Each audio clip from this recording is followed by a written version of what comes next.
आज एते गरम होता जे भाविली पखाड़ टे खाइबी तापर मन पड़ा बोर गोटे स्पेशल खास रेसिपी से पखाड़ आम खावाई मनाए से मुझे आपन संगे शेयर कर देखूँ 50 ग्राम अरुआ चाउल गोटे घंटा बतुरे जाते परिष्कार कर धोईदेली आउ लंका टिके जीरा टिके हूँ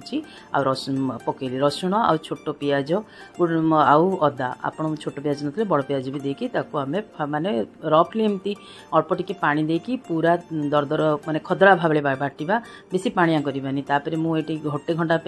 50 ग्राम बुट डाल भी बतुरे देली फाळे नड़िया कर देछि टिके देखंतु नड़िया भी रखिली अलगा में एतिकी होछि हमें फाइन पेस्ट बने दबा देखंतु तापर होछि से पिठो जो बाटी थिली सेथरे होछि जो नड़िया आ बुट डाली होछि बटाटा मिसई दबा बैटरटा आ टिके गोटा बुट डाली एतरे एमती मिसई बहुत टेस्टी लगे निश्चित घरे ट्राई करी मते कमेंट करी जणेबे आ तापर टिके आधा नड़िया आ दीटा पियाज काटी देछि आ भुसम पत्र ताकू एमती काट माने होछि हाथ रे छिंडे देबे लुण स्वाद अनुसार आ टिके हल्दी गुंड कलरफुल पे आउ इटी मिसई देबा बस आपणकर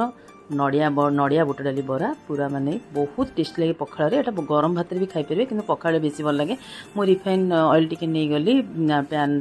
रिफाइन ऑयल गरम होला पर नै गली ताको मीडियम फ्लेम रे हम 7 ରୁ 8 minute low to medium flame करके एंती होची बरा करबा अपन थरे करंतु मते कमेंट कर जणेबे जदी रेसिपी पसंद लाइक शेयर करिया को भूलिबेनी आउ जदी चैनल रे नुआ थिबे सब्सक्राइब करिया को भूलिबेनी रहिली नेक्स्ट वीडियो देखा पाइबे जय जगन्नाथ।